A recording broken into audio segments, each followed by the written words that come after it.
And some दिया हुआ Sneha had a recurring deposit account in which she deposited a certain sum of money and she got this amount as a interest. It means हमें interest I की value दी हुई है 5550 rupees. Okay 3 year हमें time दिया हुआ है, time दिया हुआ हमें 3 ईयर्स. तो n क्या निकालेंगे, 3 को 12 से मल्टीप्लाई कर देंगे, 36 मंथ्स आ जाएगा हमारा. और हमें रेट ऑफ इंटरेस्ट दिया हुआ 10%. अगर हमने इंस्टॉलमेंट ऐसे निकालनी है, पी निकालनी है, तो इंटरेस्ट दिया हुआ तो फार्मूला होता है P into N plus 1/2 into 12 into R upon 100. इसकी वैल्यू दी हुई है 50. ठीक है. और पी की वैल्यू हमें पता नहीं है, पी की वैल्यू हमें पता नहीं है. एन की वैल्यू हमारे पास 36 मंथ्स है. एन प्लस 1 हो जाएगा 37/2 इंटू 12 इंटू 10/100. ये आ जाएगा. जब इसको मल्टीप्लाई करोगे ये आ जाएगा, इसको करोगे 111 आ जाएगा, ये आ जाएगा 24. ठीक है. अब इधर ये कट हो जाएगा, 12 3 36 हो जाएगा. तो इसको मल्टीप्लाई करोगे 111 आ जाएगा, इसको 2 से मल्टीप्लाई करोगे तो ये 20 आ जाएगा.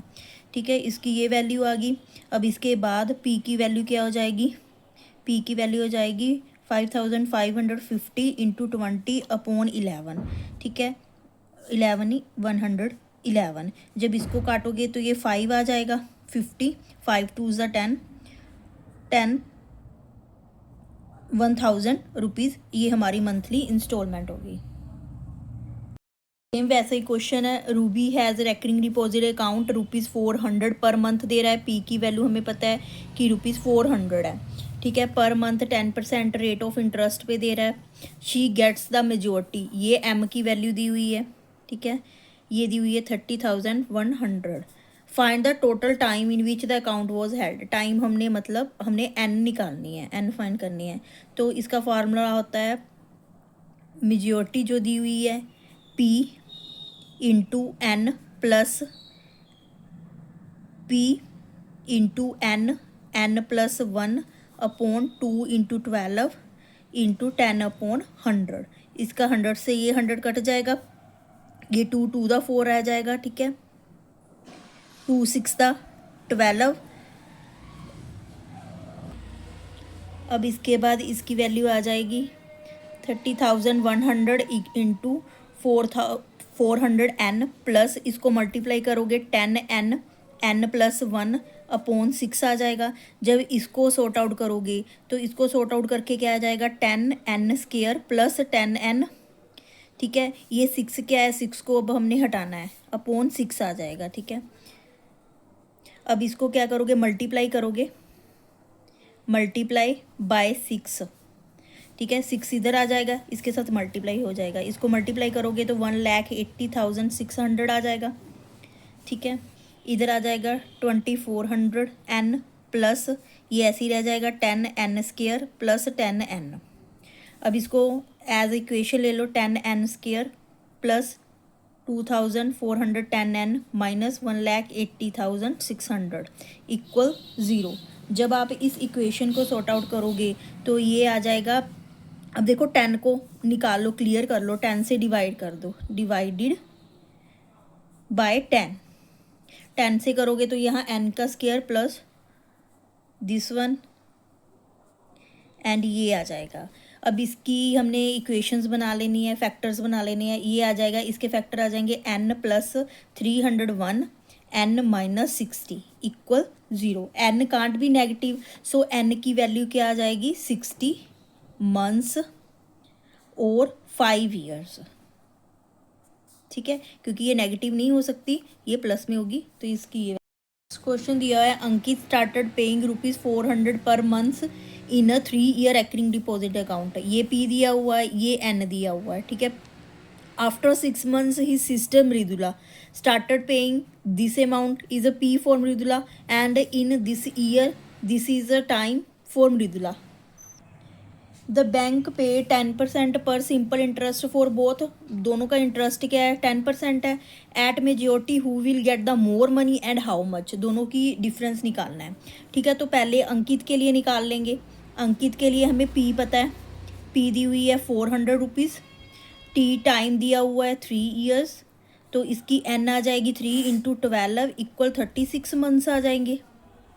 ठीक है, तो आर दिया हुआ है हमें 10%, तो मेजोरिटी इसकी क्या होगी N into P into N plus P into N plus 1/2 into 12 into R upon 100, यही दिया हुआ है, इसके साथ ये कट जाएगा। ठीक है, 2 2 ज़ा 4, 2 6 ज़ा 12, 6 6 ज़ा 36, तो एम की वैल्यू क्या आ जाएगी, जब इसको मल्टीप्लाई करोगे तो 40,400 रुपीज़ आ जाएगा, जब इसको मल्टीप्लाई करोगे तो ये 22,220 आ जाएगा।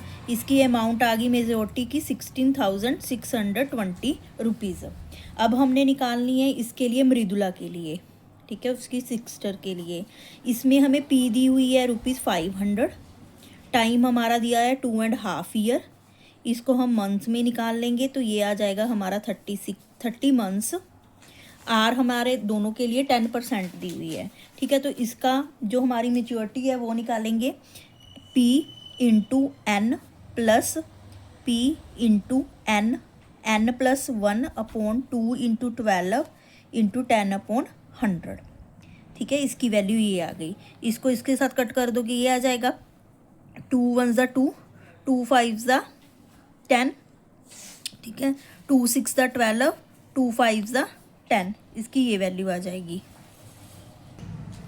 ठीक है, जब इसको मल्टीप्लाई करोगे तो ये आ जाएगा 50,000 प्लस इसको मल्टीप्लाई करोगे तो ये आ जाएगा 11625/6।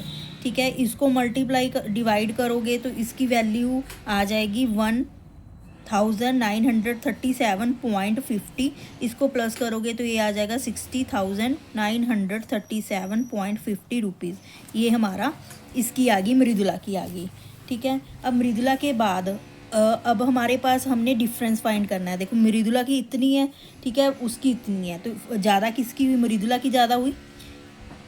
मृदुल विल गेट मोर मनी, ठीक है, इसकी मनी ज़्यादा, तो डिफरेंस फाइंड कर देंगे, इसको हम दोनों को माइनस कर देंगे 60,620, तो इसकी कितनी मनी ज़्यादा है, उसने बोला है 370 रुपीज़, 317 रुपीज़। नेक्स्ट सम है N R D of ₹1200 per month has a majority value this is a P M majority value ये दी हुई है। If rate of interest is 8%, rate 8% है and the interest is calculate at the end of every year, तो हमें R D का time find करना है। तो हमें पी की वैल्यू है जो दी हुई है वो दी हुई है 1200, हमें एम वी मेच्योरिटी वैल्यू दी हुई है 12,440 रुपीज़ दी हुई है। ठीक है, तो रेट ऑफ इंटरेस्ट दिया हुआ है आर, तो मेजोरिटी का फार्मूला क्या होता है, मेजोरिटी वैल्यू, ठीक है, 400 है यहाँ पे, इक्वल पी इंटू एन की वैल्यू हमें नहीं दी हुई, एन आ गया, plus P into N plus 1/2 into 12 into R upon 100, यही वैल्यू दी हुई है। ठीक है, इसके साथ ये कट जाएगा, 12 के साथ 12 कट जाएगा, इसकी वैल्यू क्या आ गई हमारे पास, दिस यहाँ पे आ जाएगा 2 4 ज़ा 8, तो ये 1200 एन आ गया प्लस 4n एन प्लस 1। ठीक है, अब इसको सोल्व करोगे तो ये आ जाएगा 1200 N plus 4n the square plus 4n, ठीक है, 12,440। अब इसको इक्वेशन बना लो। ठीक है, इसको प्लस करोगे तो ये इक्वेशन क्या बन जाएगी, इसको इधर ले आओ, 4n square plus this one minus 12,440 equal 0। अब इसको 4 को हटाने के लिए डिवाइड करेंगे बाय 4, जब डिवाइड कर देंगे तो ये आ जाएगा n square plus 301n minus 3,110 equal 0। अब इसको जब फैक्टर में कन्वर्ट करोगे तो ये 2 फैक्टर्स ये बन जाएंगे n माइनस 10, फिर n माइनस में नहीं हो सकता तो n की वैल्यू क्या आ गई 10 मंथ्स, हमारा टाइम ऑफ आर डी आ गया।